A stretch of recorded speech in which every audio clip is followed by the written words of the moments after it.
Salut tout le monde, j'espère que vous allez bien aujourd'hui. Alors comme d'habitude, on n'oublie pas de s'abonner et le petit pouce qui va bien, ça sera gentil de votre part. Aujourd'hui, je vais vous montrer une recette qui s'appelle les Krumperikishla. C'est une recette alsacienne, qui est alsacienne et universelle. Cette recette-là, vous la trouvez un peu partout sous différentes formes. C'est donc une galette de pommes de terre râpées, que l'on assaisonne avec du sel, du poivre, de la noix de muscade, de l'oignon. Et je fais un petit liant avec de l'œuf, de la farine, un peu de crème. Alors cette recette, beaucoup de gens ne la connaissent qu'avec des pommes de terre, mais il existe des variantes. Moi je vais faire une variante avec carottes, poireaux, chou râpe. Voilà, donc c'est un mélange qui est très sympathique et ça change un peu de ce qu'on fait d'habitude. Et il y a d'autres variantes aussi, vous pouvez y mettre des lardons. Alors aujourd'hui je ne mettrai pas de protéines là-dedans, à part fait crème. Il y aura si vous voulez faire des choses, vous pouvez faire des lardons que vous faites un peu griller avant et vous les incorporez dans votre pomme de terre juste avant de la cuire. Et vous pouvez aussi faire au saumon fumé. Donc c'est des variantes que vous pouvez faire, par exemple si vous mangez ça en entrée sur une salade par exemple, ben voilà, ça rajoute un petit plus. Mais aujourd'hui je vais rester aux légumes et je vais vous montrer comment faire tout ça. Allez, à tout de suite. Vous vous lancez dans la fabrication de galettes de pommes de terre, Krumperikishla comme on dit chez nous. Faites bien en sorte que tout soit prêt avant de couper vos pommes de terre. Donc pour la variante, moi je vais faire une petite julienne de légumes. Donc, soyez toujours très prudent quand vous utilisez ces machines, parce qu'elles sont très tranchantes. Celle-là est fournie avec un gant anti-coupure. Donc je vous conseille de le mettre, ça vous évite les urgences. J'ai été agréablement surpris par la qualité de cette machine. Bon, alors le gant anti-coupure, c'est pas un gant de ouf. Il vous protège, mais bon, c'est pas... Pour les travaux de boucherie, j'en ai un autre. Mais pour utiliser cette machine-là, ça marche tranquillement. Voilà. Et ensuite, le chou râpe.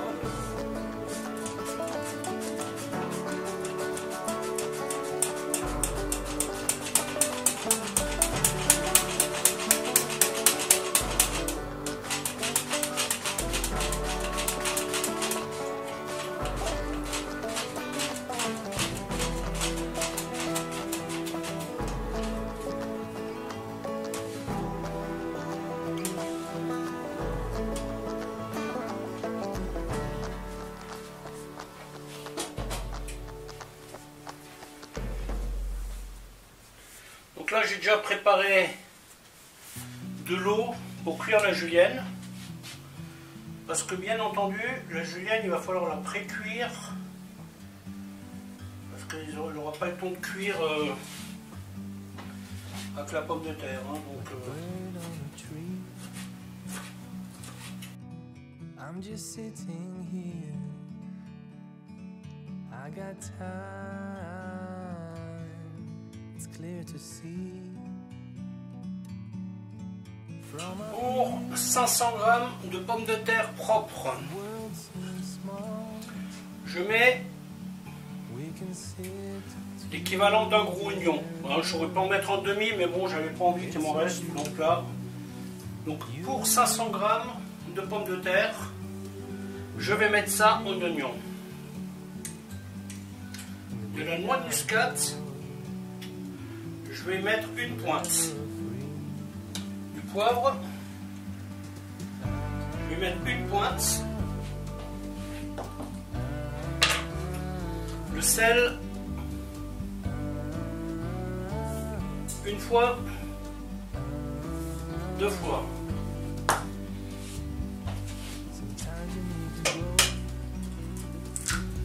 Un œuf. Un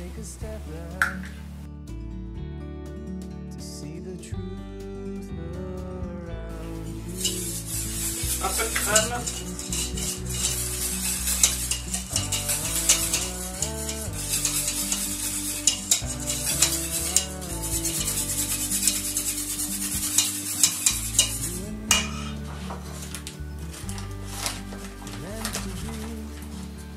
Et un peu de farine.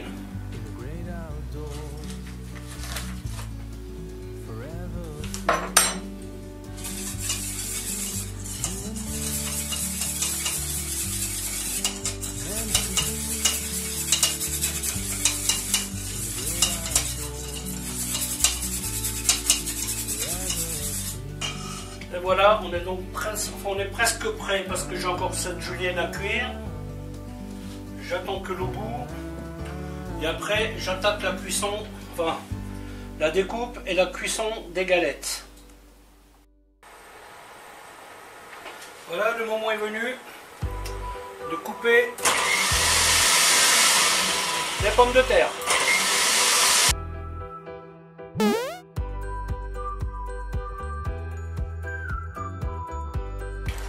Donc là, j'ai déjà mis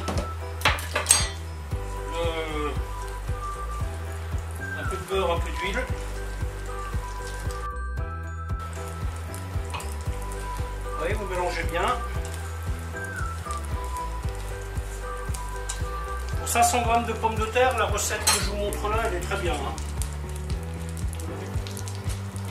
Si vous n'avez pas de machine, la râpe à main marche très bien aussi. Ensuite, vous voyez ce que je fais moi.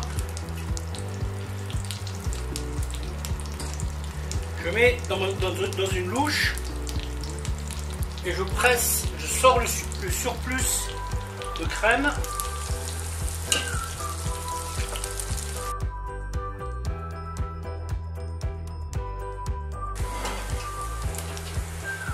Quand vous faites ce genre de recette,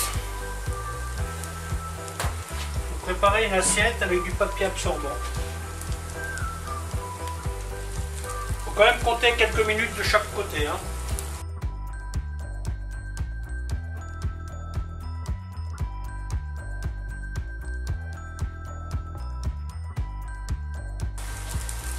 Alors ces galettes-là que nous faisions au restaurant, en fait, on les faisait à la minute. Parce que ce sont des galettes qui sont assez fragiles.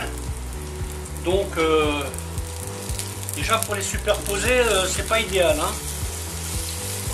Après, au goût, elles sont super. Mais donc ça, c'est un truc, on les cuisait et on les dressait directement.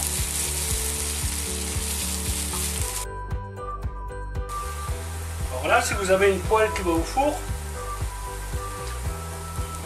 toute la masse que j'ai faite là, les 500 g de pommes de terre, eh ben, vous pouvez les mettre une fois.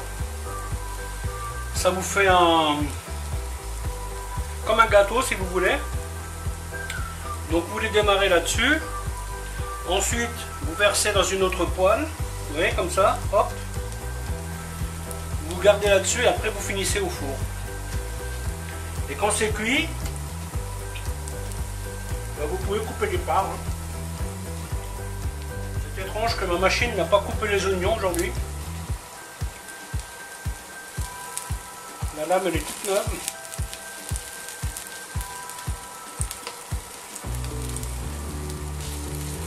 Si vous voulez en faire plus d'avance et les superposer, vous pouvez y mettre un peu plus de farine. Vous voyez, parce que la farine elle va enrober les lamelles et elles vont mieux tenir ensemble en fait. Donc là, ce que je vous ai montré, il n'y a rien à rajouter. Elles sont suffisamment assaisonnées.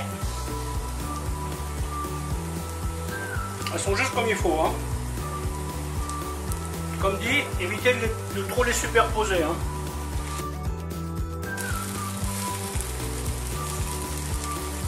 Ouais, ça prend quand même un certain temps. Une autre façon que vous pouvez faire, c'est vous prenez des plaques qui vont au four. Et vous les mettez dessus comme ça, séparément évidemment. Et quand vous les avez toutes faites, hop, vous les mettez au four.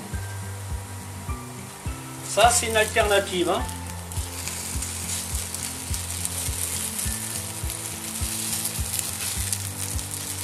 ça y est, celle-là elle est cuite à peu près correctement.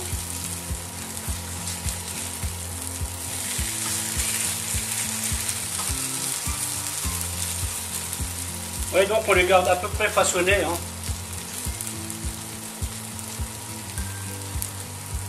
Alors c'est sûr que ces galettes-là, elles ne sont pas compactes comme celles que vous achetez. Hein, comme celles que vous achetez, vous pouvez les jeter au mur, elles ne bougent pas. Hein. Celles-là, je vous garantis que gustativement parlant, il n'y a pas photo. Hein. Elles sont un peu fragiles, c'est vrai, mais il n'y a pas photo. Hein.